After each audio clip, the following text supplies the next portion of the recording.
Hello everyone, welcome back to Sleepy Classes. और आज का चैप्टर हम डिस्कस करते हैं फटाफट से, बट उससे पहले डिस्कस करेंगे यूपीएससी प्रीवियस ईयर क्वेश्चन 2014 का।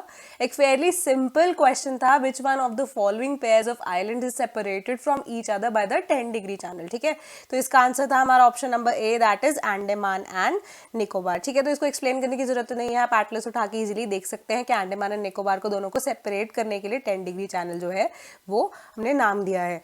अगेन हम स्टार्ट करेंगे आज के चैप्टर से, that is India structure and physiology. Fairlie simple chapter है, येट इंपॉर्टेंट चैप्टर है, क्योंकि सारे फिजिकल फीचर्स इंडिया के हमने बेसिकली इसमें ही पढ़ लेने हैं और अच्छे से समझ लेने हैं। मैं भी कोशिश करूंगी आपको अच्छे से समझा सकूं। चलो शुरू करते हैं। ठीक है, तो फिजियोग्राफी की अगर हम बात करते हैं तो यहाँ पे हम बात करेंगे रिलीफ फीचर्स की। ठीक है जी, तो रिलीफ फीचर्स में अगेन आई टोल्ड यू हम सभी चीज़ों को डिस्कस करते हैं रिलीफ फीचर्स में, जब हम माउंटेन्स की बात करते हैं, प्लेन्स की बात करते हैं। तो ठीक है, अगर हम बात करते हैं हमारे टेरेस्ट्रियल फिजियो रिलीफ फीचर्स की या फिजियोग्राफी की, तो हमारे पास इंडिया में हमने किस चीज़ में डिवाइड किया हुआ है, 6 पार्ट्स में डिवाइड किया है। ठीक है, हिमालयन माउंटेन्स है हमारे पास, नॉर्दर्न प्लेन्स है हमारे पास, पेनिनसुलर प्लेट्यू है हमारे पास, इंडियन डेजर्ट है जिसे हम थार डेजर्ट भी बोलते हैं, कोस्टल प्लेन्स है, आइलैंड्स है हमारे पास। ठीक है, तो विदाउट एनी डिले स्टार्ट करते हैं। तो हिमालयन माउंटेन्स की जब हम बात करते हैं, ओवरऑल अगर हम बात करें हिमालयन माउंटेन जो एक आर्क बनाता है हमारा। ठीक है, देख सकते हैं हमें पिक्चर में भी एक तरह से आर्क की फॉर्मेशन हो रही है हमारे नॉर्थ इंडिया को, अगर हम देख सकते हैं कवर कर रहे हैं from top to the eastern most part. ठीक है, तो 2400 किलोमीटर्स का ये डिस्टेंस बनता है और विड्थ जो है हमारे कश्मीर एरिया में 400 किलोमीटर्स है, यानी कि फार ज़्यादा है as compare to Arunachal Pradesh जहाँ पे सिर्फ 150 किलोमीटर्स की ही विड्थ है। सिमिलरली जो एल्टीट्यूड यानी कि हाइट की जब हम बात करते हैं, हाइट की बहुत ज़्यादा वेरिएशन आ जाती है कहाँ पे, ईस्टर्न हाफ में, यानी कि हमारी ईस्टर्न साइड की अगर हम बात करते हैं तो ईस्टर्न हाफ में हमारे पास वेरिएशन हाइट की बहुत ज़्यादा है as compare to western half, जहाँ पे एक स्टेबल हाइट हम देख सकते हैं पूरे माउंटेन रेंज की रहती है। ठीक है, mountains are tectonic in origin, यानी कि टेक्टोनिक प्लेट्स है हमारे पास, ये है हमारे फोल्ड माउंटेन्स भी बोलते हैं हमने। ठीक है जी, तो दो टेक्टोनिक प्लेट्स आपस में टकराई। ठीक है, तो क्या होता है, एक प्लेट नीचे की तरफ डिप्रेस होकर चली गई and the other plate got above it, over it, और जिस वजह से हम कह सकते हैं एरिया का राइज आ गया, एरिया में राइज आ गया टकराव की वजह से, तो ये फोल्ड माउंटेन्स की क्रिएशन हो गई। सिमिलरली जो रिवर्स हमने देखी है हमारे हिमालयस में, वो अपनी यंग स्टेज में यानी यूथफुल स्टेज में है।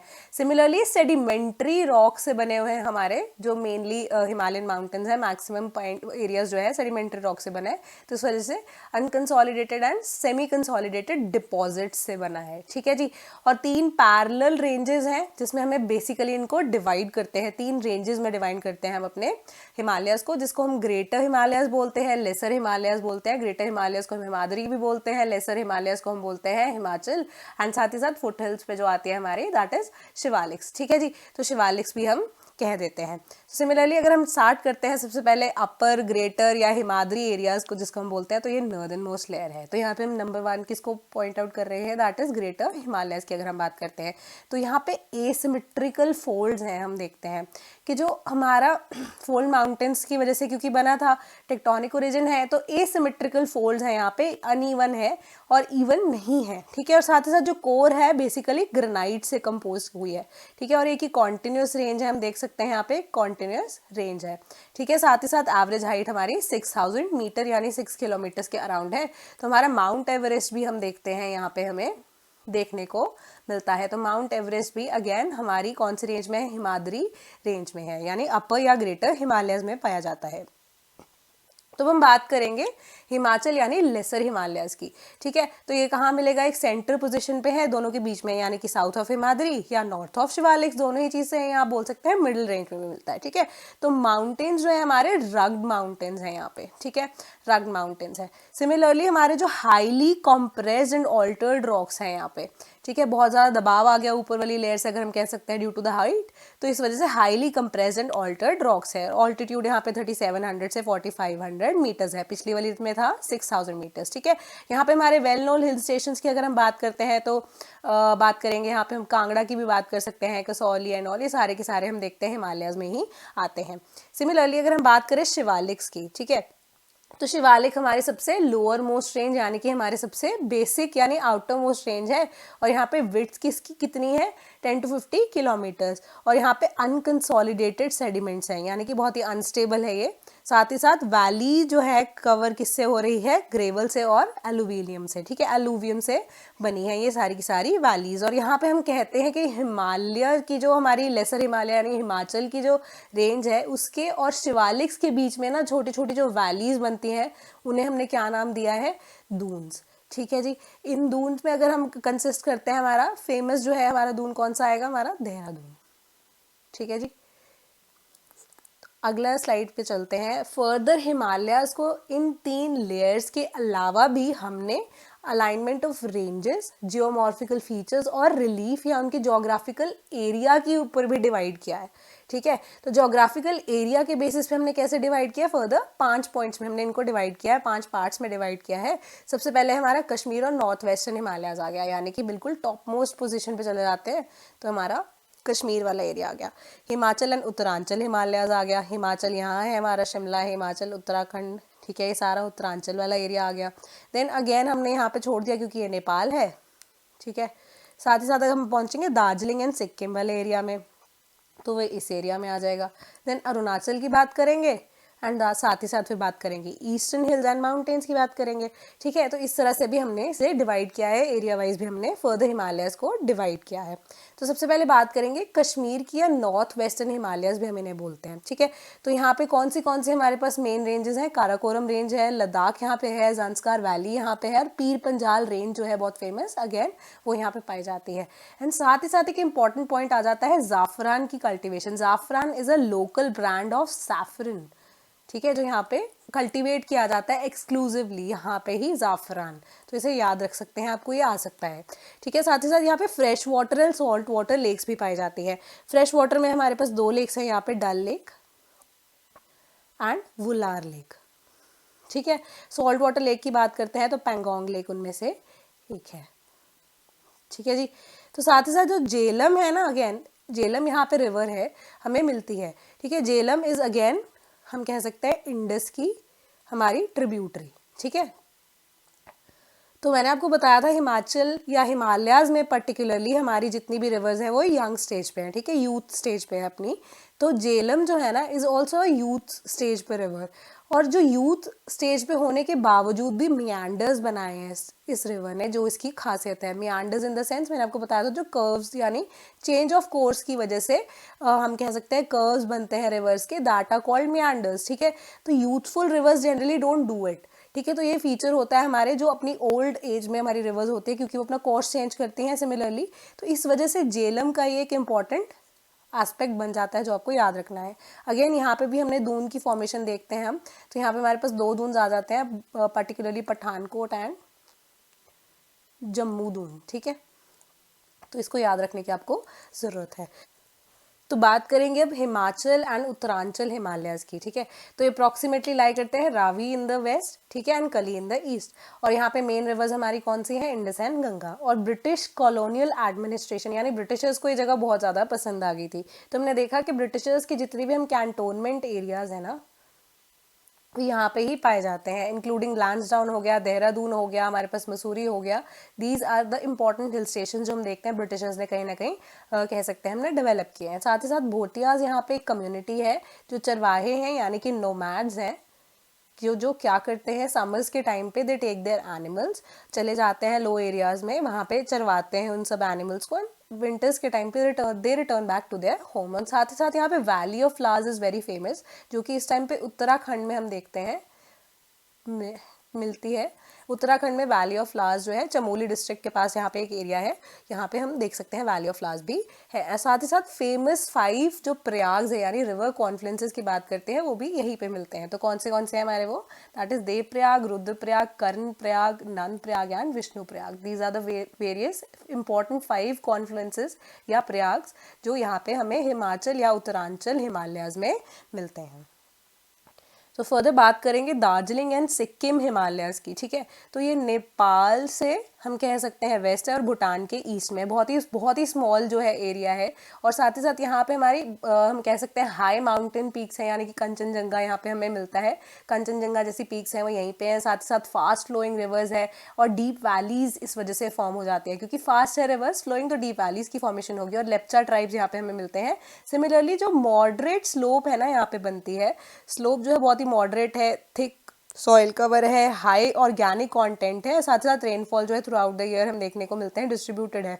तो इस वजह से ब्रिटिशर्स ने दिमाग लगाया और यहाँ पे क्या हुआ, टी प्लांटेशंस जो है वो शुरू कर दी। यहाँ पे हम देखते हैं कि हमारे जो शिवालिक्स हैं वो कहीं ना कहीं एब्सेंट है, Shivaliks are absent in this area, तो आपको ये याद रखने की बहुत ज़रूरत है। तो इस वजह से यहाँ पे द्वार फॉर्मेशन है, यानी कि गेट, द्वार इज गेट, ठीक है। तो जिस वजह से क्या होता है, ऑल द वे मोर हमें टी प्लांटेशंस के लिए बहुत ज़्यादा फेवरेबल जगह मिल जाती है, ठीक है। और साथ ही साथ यहाँ पे हम देखते हैं बहुत ही ज़्यादा वेराइटी के ऑर्किड्स भी उगाए जाते हैं, ऑर्किड प्लांटेशन या कल्टिवेशन भी हैविली यहाँ पे की जाती है। सिमिलरली हम बात करेंगे अरुणाचल हिमालयाज की, तो ये east of Bhutan Himalayas up to Diphu pass in the east, again जो ये येलोइश पोर्शन यहाँ पे किया गया है that denotes the Arunachal Himalayas. यहाँ पे फास्ट फ्लोइंग रिवर्स है from north to south. Similarly क्योंकि फास्ट फ्लोइंग रिवर्स है तो highest hydro electric power potential in the country है यहाँ पे, तो जिस वजह से ये इसे इंपॉर्टेंट बना देती है। साथ साथ एथनिक ट्राइबल कम्युनिटी हम देखते हैं यहाँ पे, नागा ट्राइब भी है जो हमने बहुत इंपॉर्टेंटली सुना होगा, वो भी यहीं पे हमें मिलता है। साथ ही शिफ्टिंग और स्लैश जिसे हम जूमिंग बोलते हैं, बर्न कल्टिवेशन, यानी एक एरिया को कल्टिवेट किया then they burn it down and they shift to another places. ऐसी बर्न कल्टिवेशन, शिफ्टिंग या स्लैश कल्टिवेशन यहाँ पे प्रैक्टिस की जाती है। और साथ ही साथ अरुणाचल असम बॉर्डर जो है वो एक इंपॉर्टेंट कॉरिडोर बन जाता है, क्योंकि जो डेंस फॉरेस्ट होने की वजह से इंटरैक्शन होना इम्पॉसिबल ही हो जाता है एक तरह से। ऊपर से ट्राइबल एरियाज है, they don't like to interact with each other, और साथ ही साथ इसे हमने कहीं ना कहीं रिजर्व करके रखा है इस एरिया को शेड्यूल ट्राइब्स के लिए। तो यहाँ पे इंटरैक्शन जो है थ्रू द्वार रीजन, यानी कि along the Arunachal Assam border ही होता है। तो साथ ही साथ यहाँ पे इतनी नेविगेशन हमारे पास नहीं है। तो बात करेंगे finally eastern hills and mountains की बात करते हैं, जो कि हमारा रीजन कौन सी हुई, हम कह सकते हैं दिस वन, ठीक है। तो यहाँ पे लो हिल्स है, ठीक है, inhabited by numerous tribal groups. Again जो हम प्रैक्टिस ही करते हैं हमारी, जो हम कह सकते हैं बर्न कल्टिवेशन या स्लैश कल्टिवेशन, ठीक है।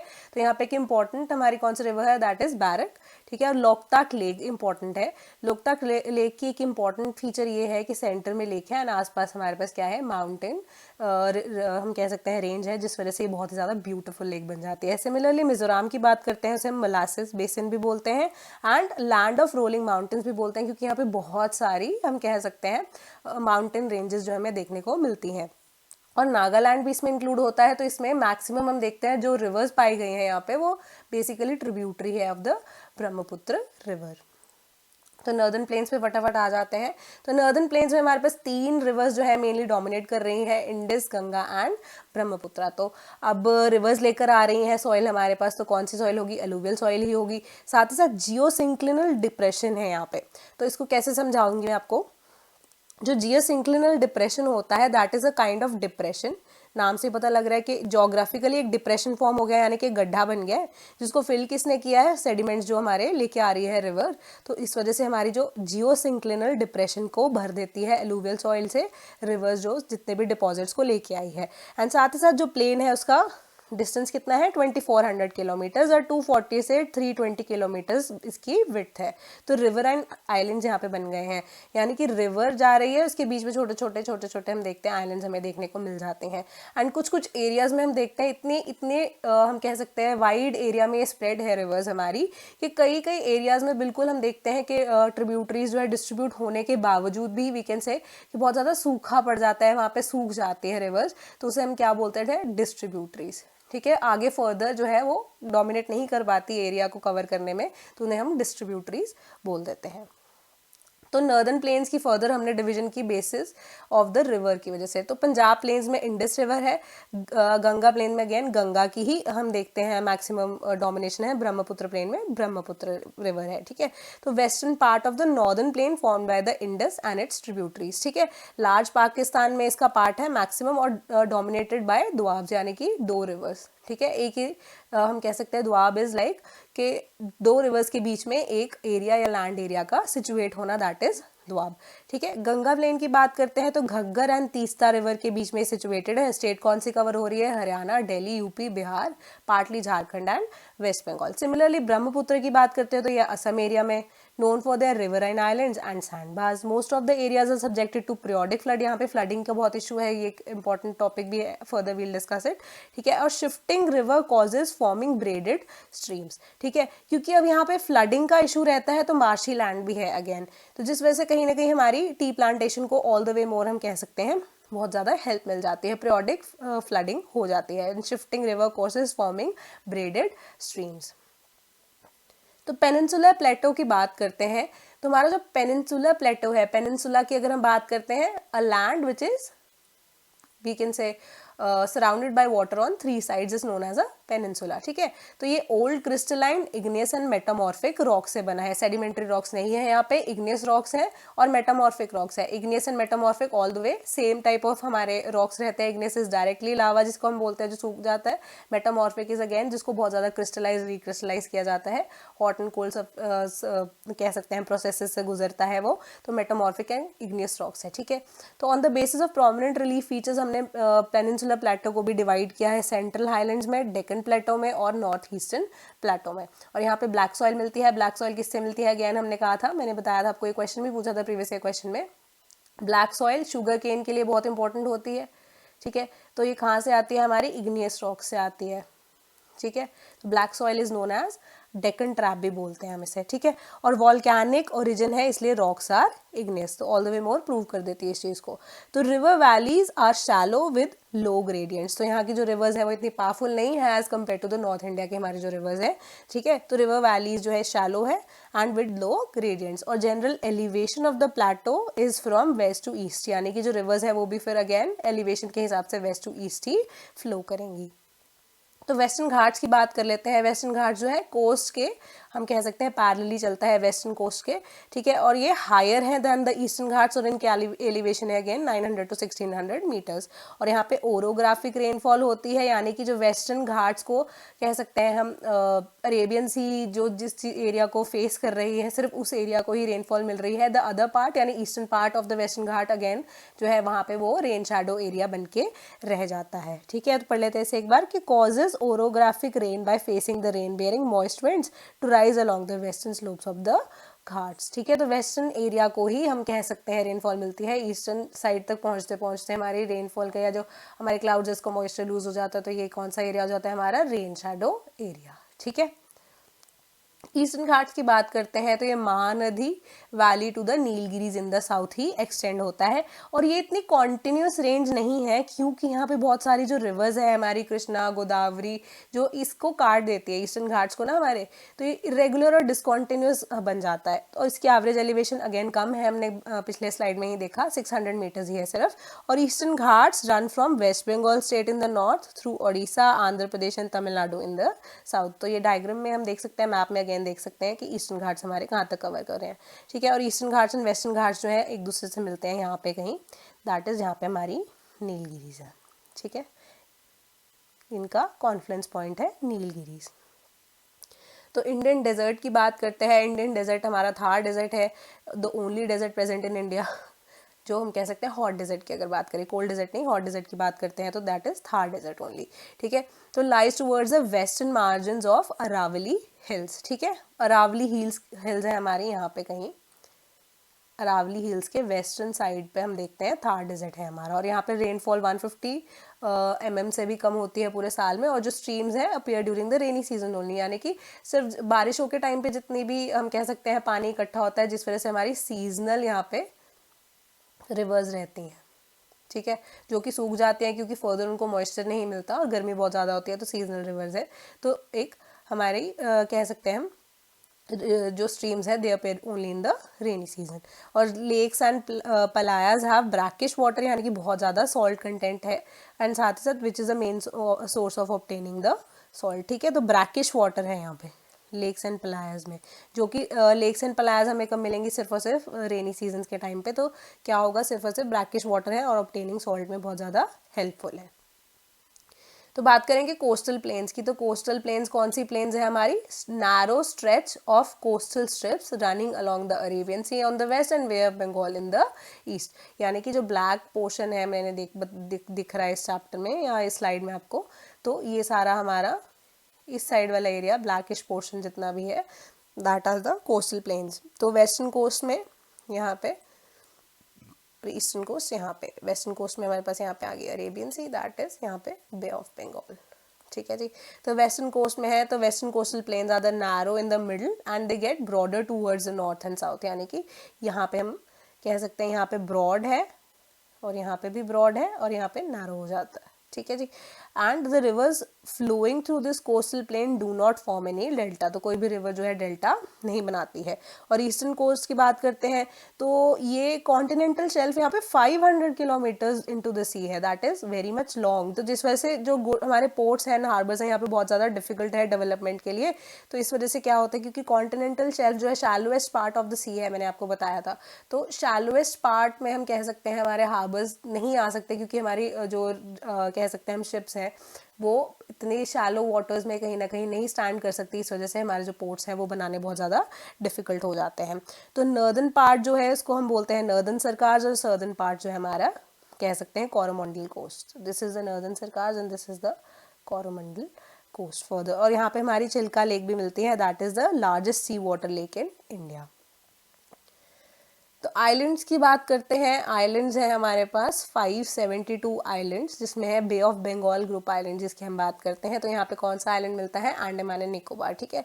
तो 572 आइलैंड्स हैं या आइसलैंड्स भी बोल सकते हैं हम इन्हें, ठीक है। तो अंडमान है नॉर्थ में एंड निकोबार है साउथ में, बीच में हमारा 10 डिग्री चैनल था, जो क्वेश्चन मैंने आपको पूछा था, तो हेंस प्रूव्ड, ठीक है जी। तो इसका आंसर है 10 डिग्री चैनल, ठीक है। तो 10 डिग्री चैनल किसको सेपरेट करता है, अंडमान इन the north and Nicobar in the south. Similarly, coastline has some coral deposits and beautiful beaches. तो यहाँ पे coral reefs हम देख सकते हैं हमें मिलती हैं।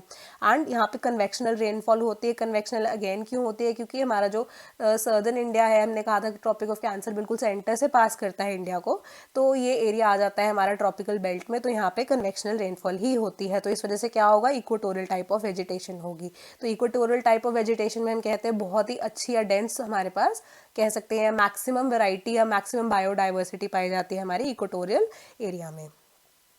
तो बात करेंगे अरेबियन सी आइलैंड्स की, तो जैसे हमारे पास बे ऑफ बंगाल में 2 आइलैंड्स थे, मेनली डिवाइड किए थे अंडमान निकोबार में, तो यहाँ पे हमने मिनिकॉय एंड लक्षद्वीप को डिवाइड किया है। और आइलैंड जो है यहाँ पे भी हमारे पास कोरल डिपॉजिट्स हैं और 36 आइलैंड्स हैं, जिसमें से 11 जो है इनहैबिटेड है, यानी कि बाकी जो बचे हुए हमारे पास आइलैंड्स है 25 दोज आर हैबिटेड, ठीक है।